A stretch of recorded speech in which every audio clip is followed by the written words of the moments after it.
A paz do Senhor, meu querido e minha querida, tudo bem com você?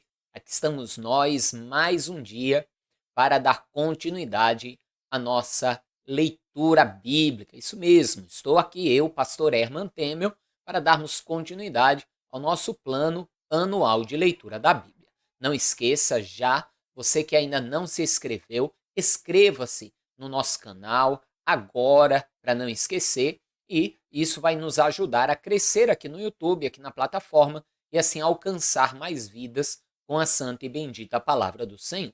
Também me ajuda muito se você compartilhar esse vídeo e já curtir também o vídeo. Tudo isso me ajuda, volto a dizer, a crescer aqui na plataforma do YouTube e assim alcançar mais vidas com a palavra de Deus. Você que recebeu o link desse vídeo compartilhado por alguém e ainda não assistiu os vídeos anteriores, é muito importante que você assista desde o vídeo 1.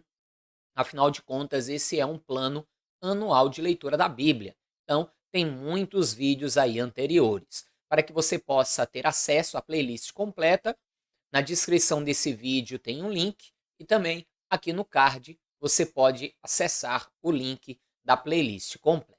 Amém? Vamos então agora fazer uma breve oração e depois partirmos para a leitura de hoje. Feche seus olhos, curve a sua cabeça, vamos falar com Deus.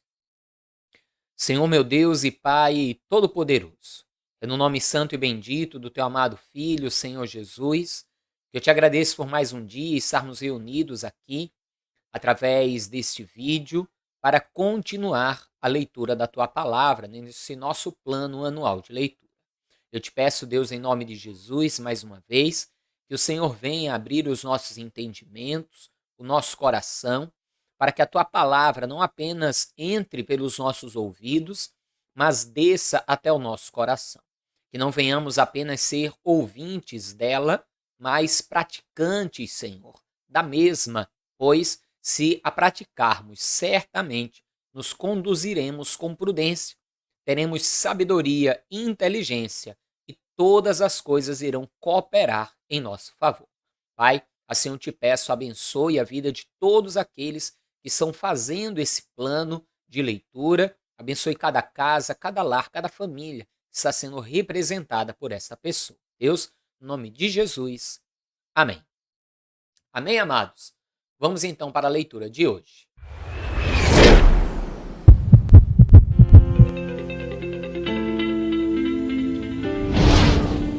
Então Salomão congregou os anciãos de Israel, todos os chefes das tribos, os príncipes das famílias dos israelitas, diante de si em Jerusalém, para levarem a arca da aliança do Senhor, da cidade de Davi, que é Sião, para o templo.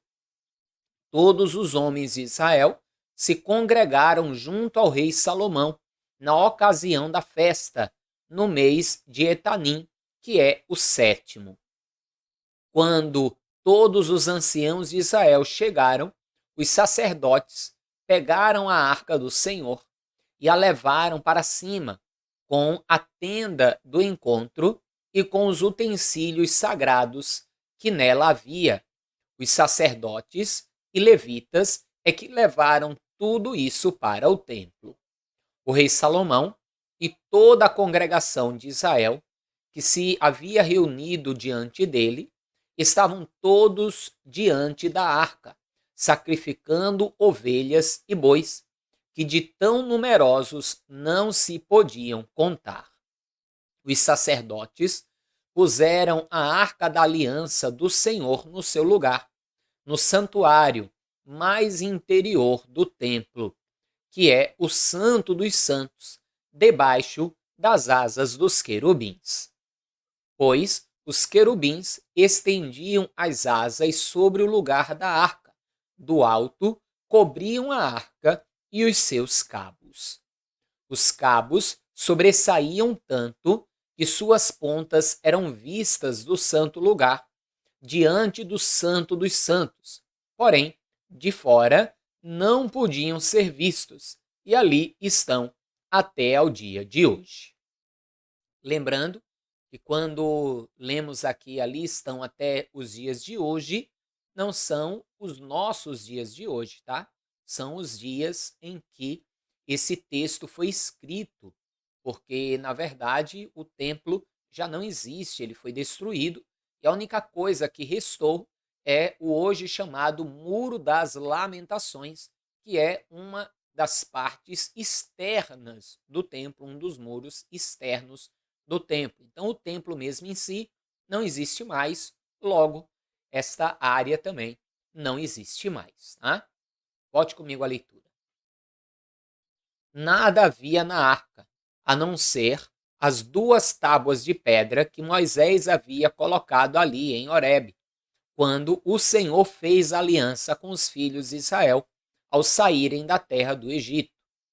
Quando os sacerdotes saíram do santuário, uma nuvem encheu a casa do Senhor, de maneira que os sacerdotes não puderam permanecer ali para ministrar por causa da nuvem, porque a glória do Senhor encheu a casa do Senhor. Então Salomão disse: O Senhor declarou que habitaria em trevas espessas. Na verdade, edifiquei uma casa para a tua morada, lugar para a tua eterna habitação. Depois o rei voltou o rosto e abençoou toda a congregação de Israel, que se mantinha toda em pé. Salomão disse: Bendito seja o Senhor, o Deus de Israel, que falou pessoalmente com Davi, meu pai, e pelo seu poder cumpriu o que prometeu, dizendo: Desde o dia em que tirei o meu povo de Israel do Egito, não escolhi cidade alguma de todas as tribos de Israel para edificar um templo, a fim de ali estabelecer o meu nome. Porém, escolhi a Davi para governar meu povo de Israel. Também, Davi, meu pai, havia proposto em seu coração edificar um templo ao nome do Senhor, o Deus de Israel. Porém, o Senhor disse a Davi, meu pai: Você fez bem quando resolveu em seu coração edificar um templo ao meu nome. Todavia, não será você quem edificará esse templo. O seu filho, que descenderá de você, ele o edificará ao meu nome. Assim, o Senhor cumpriu a palavra que tinha dito, pois me levantei em lugar de Davi, meu pai, e me assentei no trono de Israel, como o Senhor havia prometido, e edifiquei o templo ao nome do Senhor, o Deus de Israel. E nele preparei um lugar para a arca, em que estão as tábuas da aliança que o Senhor fez com os nossos pais, quando os tirou da terra do Egito. Salomão se pôs diante do altar do Senhor, na presença de toda a congregação de Israel, estendeu as mãos para os céus e disse: Ó Senhor, Deus de Israel, não há Deus como tu, em cima nos céus, nem embaixo na terra. Tu guardas a aliança e a misericórdia aos teus servos, que de todo o coração andam diante de ti. Cumpriste para com teu servo Davi, meu pai, o que prometeste.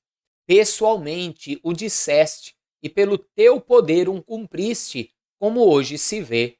Agora, pois, ó Senhor, Deus de Israel, cumpre a outra promessa que fizesse a teu servo Davi, meu pai, quando declarasse dizendo: Nunca lhe faltará sucessor diante de mim, que se assente no trono de Israel, contanto que os seus filhos guardem o seu caminho para andarem diante de mim, como você andou. Agora também, ó Deus de Israel, que se cumpra a palavra que disseste a teu servo Davi, meu pai. Mas será que, de fato, Deus poderia habitar na terra? Eis que os céus e até o céu dos céus não te podem conter, muito menos este templo que eu edifiquei. Atenta, pois, para a oração de teu servo e para a súplica, ó Senhor meu Deus, ouvindo o clamor e a oração que faz hoje o teu servo diante de ti. Que os teus olhos estejam abertos noite e dia sobre este templo, sobre este lugar do qual disseste: o meu nome estará ali, para ouvires a oração que o teu servo fizer neste lugar.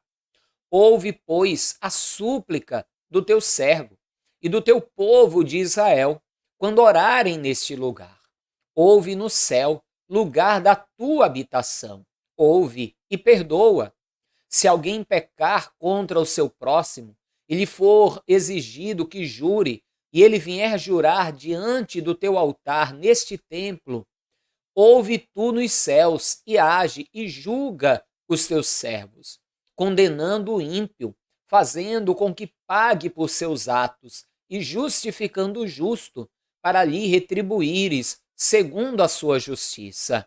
Quando o teu povo de Israel, por ter pecado contra ti, for derrotado por um inimigo e se converter a ti, confessar o teu nome, orar e suplicar a ti neste templo, ouve tu nos céus, perdoa o pecado do teu povo de Israel e faze-o voltar à terra que deste aos seus pais.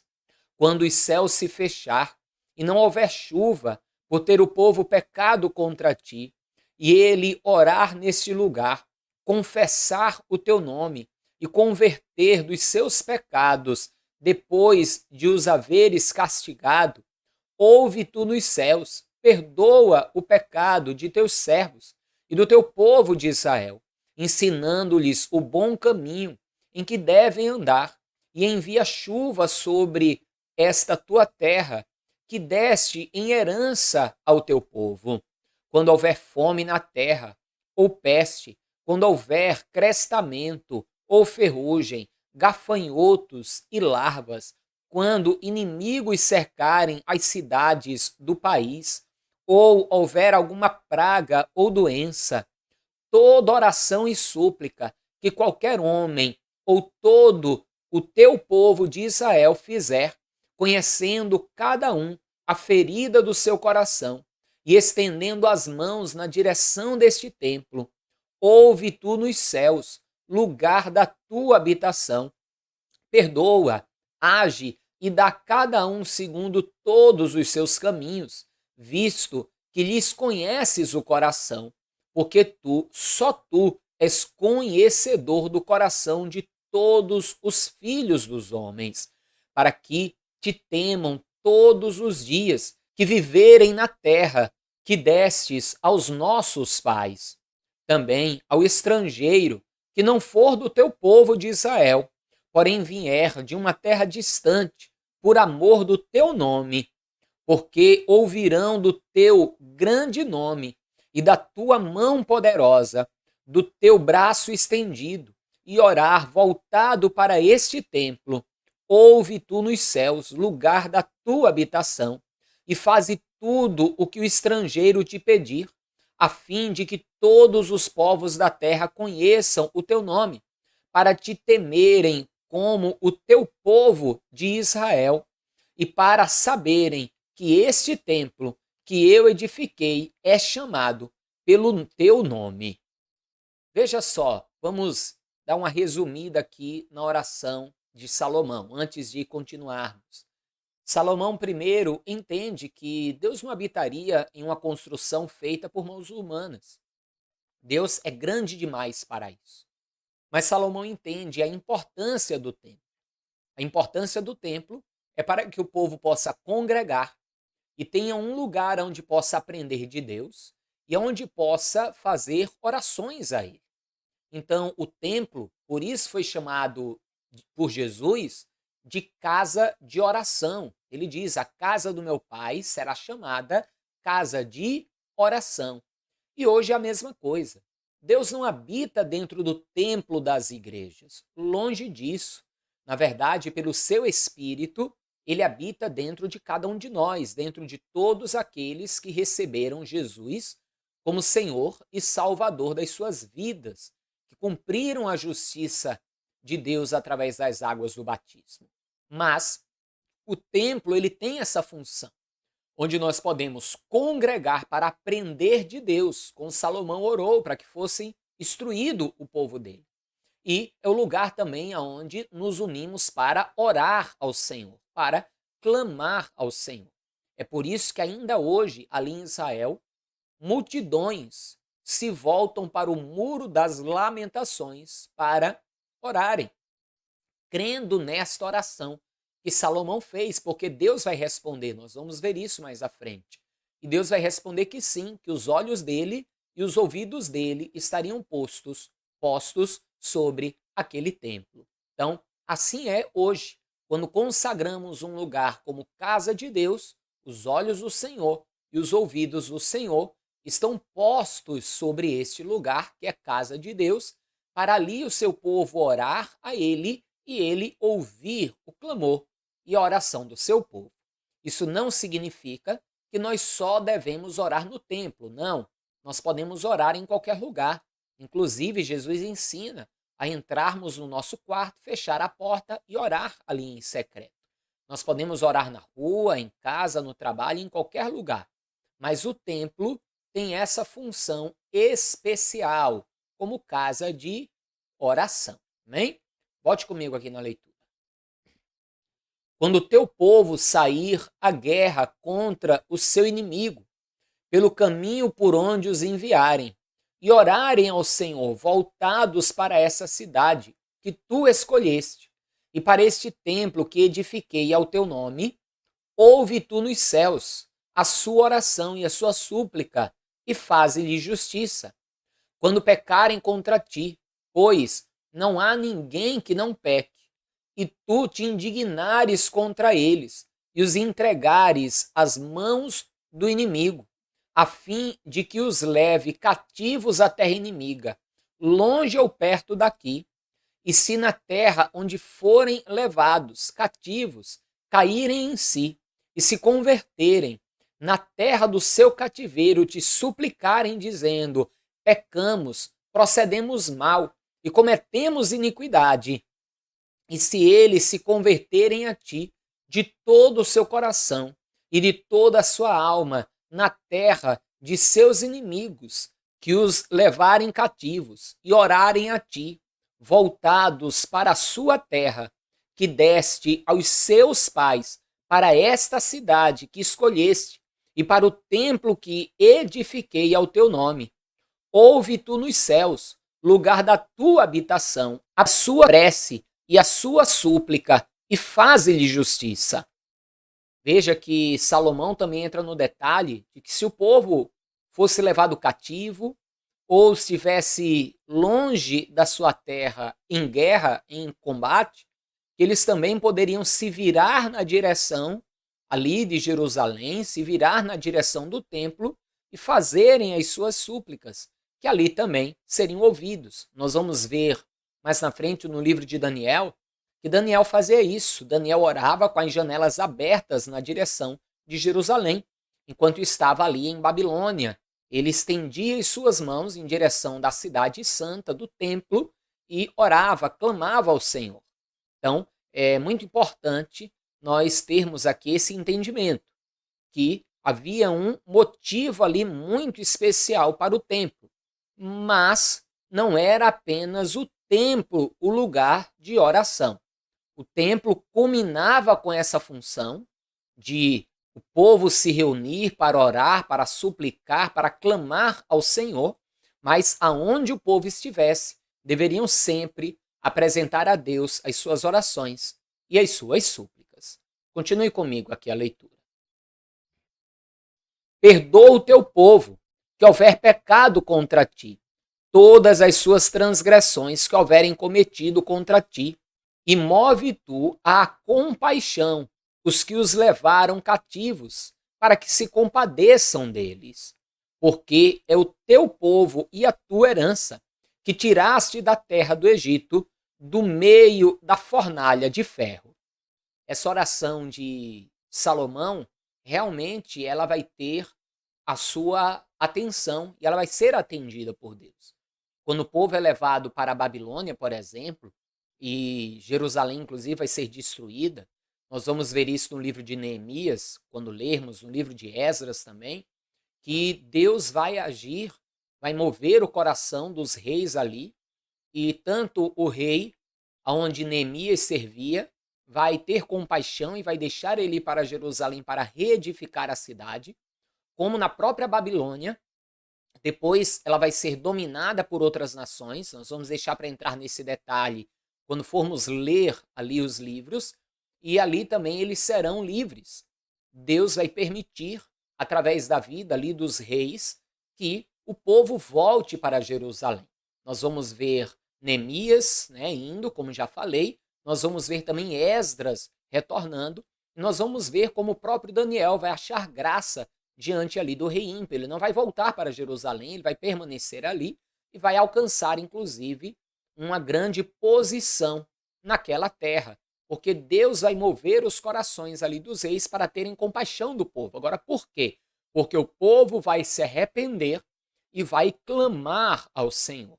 E aí, então, Deus vai ouvir as orações deles, de certa forma, respondendo a esta oração de Salomão. Para que os teus olhos estejam abertos à súplica do teu servo e à súplica do teu povo de Israel, a fim de os ouvires em tudo o que clamarem a ti.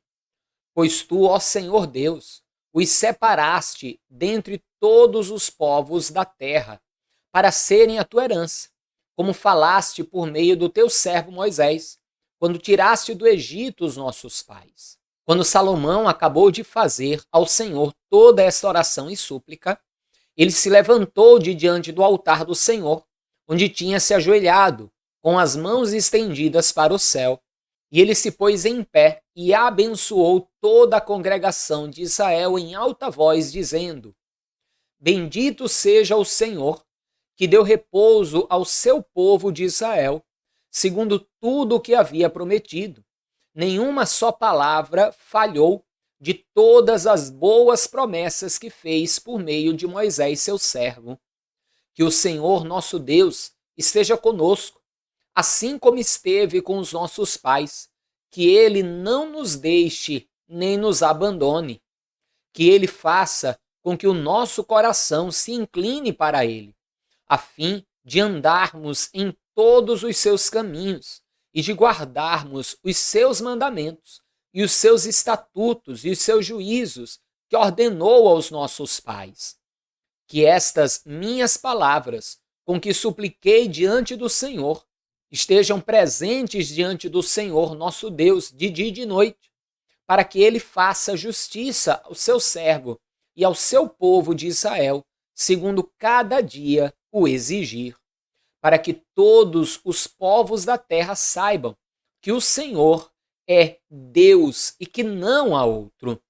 Que o coração de vocês seja fiel para com o Senhor, nosso Deus, para andarem nos seus estatutos e guardarem os seus mandamentos, como vocês estão fazendo hoje. Então, o rei e todo Israel, com ele, ofereceram sacrifícios ao Senhor. Salomão ofereceu em sacrifício pacífico ao Senhor 22.000 bois e 120.000 ovelhas.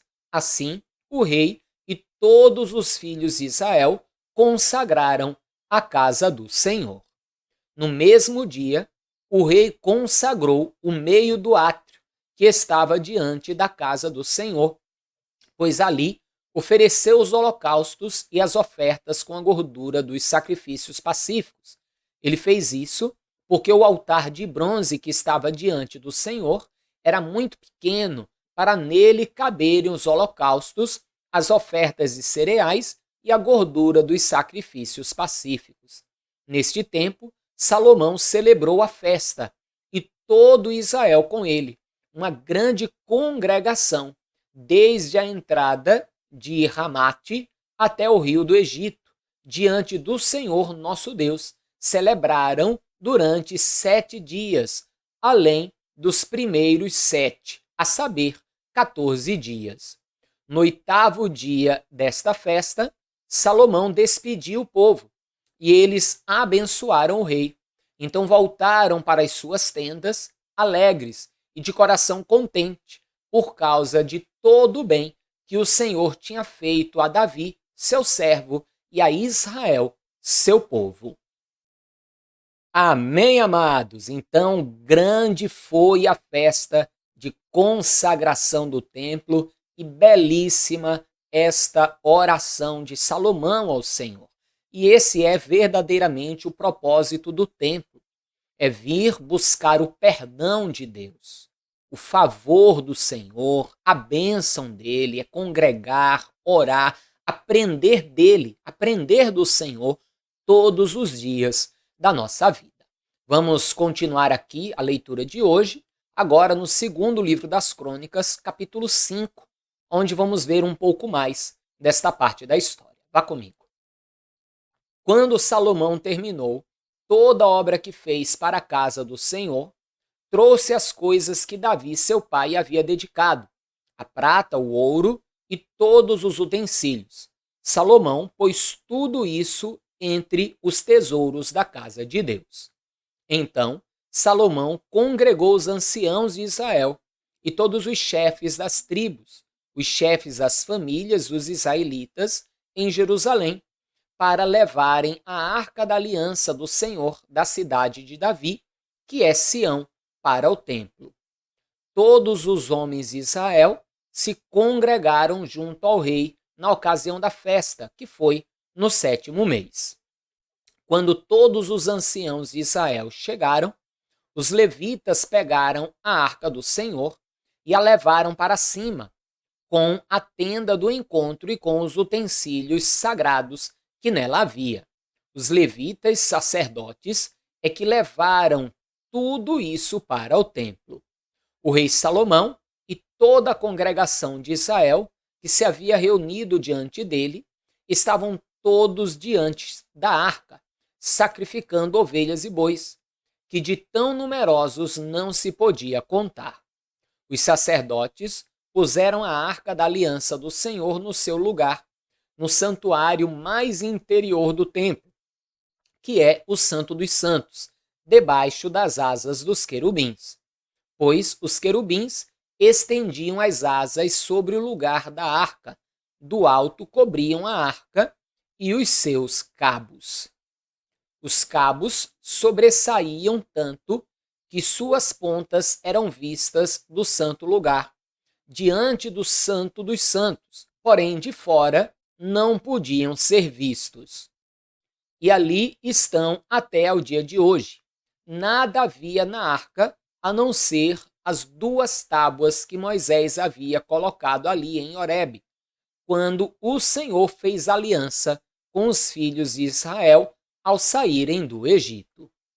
Quando os sacerdotes saíram do santuário, porque todos os sacerdotes que estavam presentes se sacrificaram sem respeitarem os seus turnos, e quando todos os levitas que eram cantores, isto é, Asaf, Emã, Gedutum e os filhos e irmãos deles, vestidos de linho fino, estavam em pé no lado leste do altar, com símbolos, harpas e liras, e com eles até 120 sacerdotes que tocavam as trombetas.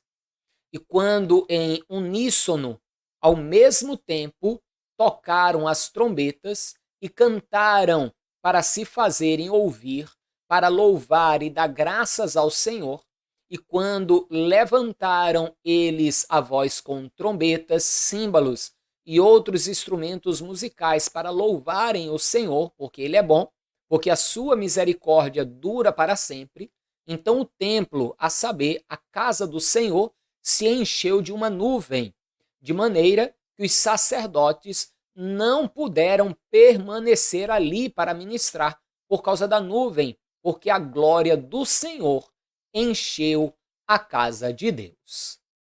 Amém, amados? E aqui é o mais importante. A glória do Senhor encheu a casa de Deus. Porque o templo poderia ser o mais belo que fosse. A oração de Salomão podia ser a mais bonita que fosse. Se Deus não se fizesse presente, de nada adiantaria. Isso mesmo. A oração pode ser bonita, o templo pode ser bonito, tudo pode ser maravilhoso. Se a presença de Deus não estiver ali, de nada adianta. É muito mais válido ser tudo simples e Deus estar presente. Porque o que mais importa, na verdade, é a presença de Deus. Agora, lógico, se eu posso fazer a casa para Deus linda, fazer a casa para Deus com o melhor, por que não fazer? Nós vamos fazer, porque a casa para Deus é o lugar onde o nome do Senhor será posto e dali ele receberá as nossas orações. E o mais importante, que ele se agrade da casa e que a presença dele ali esteja, que ele se faça presente no meio da congregação. Amém? É isso aí. Então, a leitura de hoje vai ficando por aqui. Encerramos a leitura de hoje. Logo mais, nas próximas leituras, nós vamos ver a resposta de Deus. Isso mesmo. Deus vai responder esta oração de Salomão. Mas o vídeo de hoje fica por aqui. Não esqueça de curtir e compartilhar esse vídeo. Me ajude a alcançar mais vidas com a palavra de Deus. Amém? Forte abraço, a paz do Senhor, até amanhã e viva Ele, viva Jesus!